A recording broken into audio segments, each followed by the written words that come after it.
Hello everyone, welcome to Glad Prep. आज है 2 मई 2025 और जैसा कि आपको पता है हम डेली न्यूज एनालिसिस करते हैं, फैक्चुअल एनालिसिस करते हैं और उसके बाद 20 क्वेश्चंस की प्रैक्टिस भी करते हैं।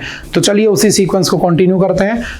पहला है, what is the main objective of the mineral security partnership launched by the USA in 2022।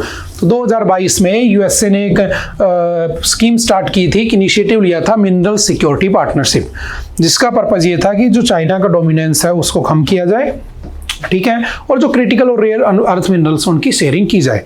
इसलिए इसका नाम है मिनरल सिक्योरिटी पार्टनरशिप।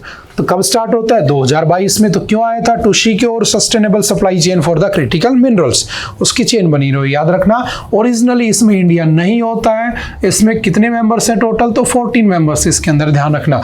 और जो 14th नंबर पे वो इंडिया ही ज्वाइन करता है। चलते हैं next. Which of the following countries is not an original member of the mineral security partnership? तो कौन नहीं है? तो इंडिया इसका ओरिजिनल मेंबर नहीं है। ये बाद में 2023 में एज 14th मेंबर उसमें ऐड होता है। ये हमने एडिटोरियल में भी डिस्कस किया था।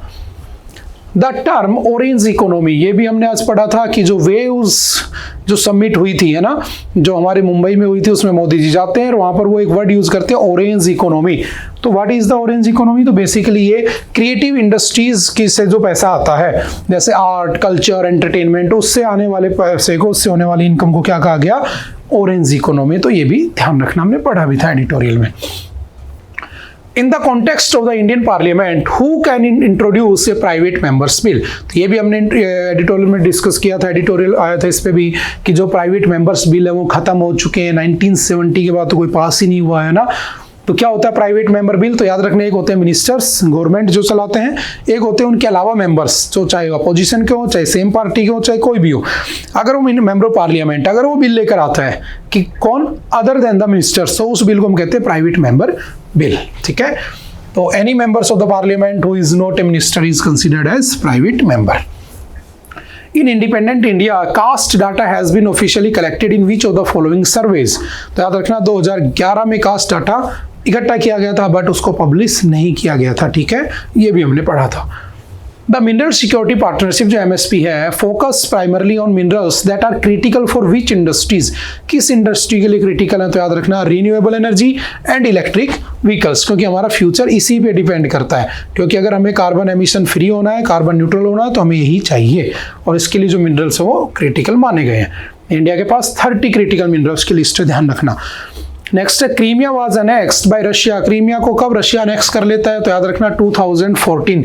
इसी वजह से हमने पढ़ा था एडिटोरियल में भी कि G7 का नाम पहले G8 हुआ करता था, और इसमें रशिया कब ऐड हुआ था? तो इसमें रशिया ऐड हुआ था 1998, बट 2014 में जब उसने क्रीमिया को अनेक्स किया तो G7 से रशिया को निकाल दिया गया और वापस से क्या बन गया?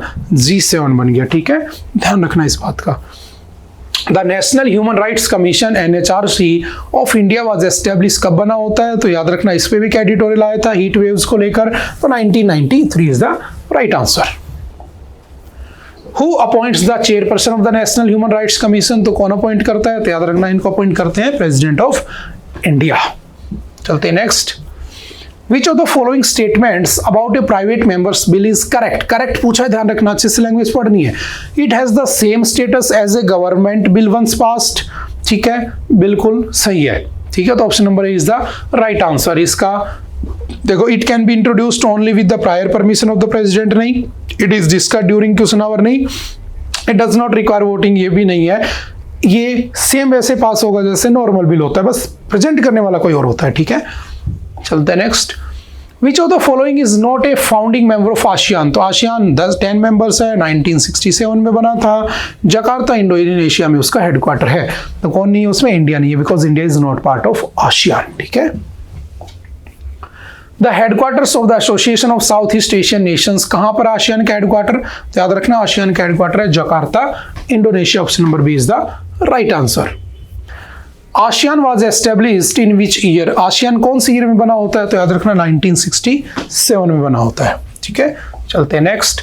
Which was the last year when caste based data was collected in the census of India? कब हुआ था? 1931 में लास्ट टाइम हमने कास्ट सेंसस किया था।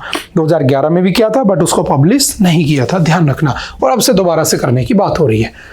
Jallikattu is a traditional sport primarily associated with which Indian state, कौन से स्टेट में जल्लीकट्टू बनाया जाता है? तो याद रखना तमिलनाडु में, ठीक है, कल्चर में फॉलो किया जाता है उनके यहाँ पे। Which constitutional article was cited to protect Jallikattu as a cultural right? तो हमने एडिटोरियल में पढ़ा था आर्टिकल 29, जिसमें रखा है कि हर किसी को अपने रिलीजियस कल्चर को फॉलो करने का राइट है। चलते हैं next. In 2014 which supreme court judgment banned Jallikattu, किस जजमेंट में जल्लीकट्टू को बैन किया गया था? उसके बाद जल्लीकट्टू को 2017 में फिर से ओपन कर दिया गया था। तो कौन सा केस था? हमने पढ़ा था एडिटोरियल में भी, animal welfare board of India versus A Nagaraj. Which law was amended by the Tamil Nadu government to allow Jallikattu after the Supreme Court ban? तो कौन सा था? Prevention of Cruelty to Animals Act 1960 को amend कर दिया गया था और फिर से लागू कर दिया गया था। The Indo Pacific maritime domain awareness IPMDA जो टोक्यो समिट से स्टार्ट हुई थी, है ना, तो पूछा गया कब स्टार्ट हुई थी? Tokyo summit 2022। कौन करवाते हैं? क्वाड मेंबर्स, ठीक है, उनकी समिट में हुआ था। 4 कंट्रीज है क्वाड में, इंडिया है, ऑस्ट्रेलिया है, जापान है और USA है, ठीक है। चलते हैं next. What is the primary goal of the IPMDA? क्या है उसका प्राइमरी गोल? तो हमने पढ़ा था एडिटोरियल में, आप ऑप्शन देखोगे तो समझ जाओगे। Option number B, to improve surveillance and maritime domain awareness in the Indo Pacific region. Option number B is the right answer. चलते हैं नेक्स्ट। आई थिंक आज के लिए इतना ही था। आई होप कि आपको बातें समझ में आई होंगी। फिर भी अगर कोई डाउट रहता है तो आप आकर मिल सकते हैं, एनी टाइम पूछ सकते हैं। ओके, बाय बाय, मिलते हैं दोबारा से। Thank you, have a nice day.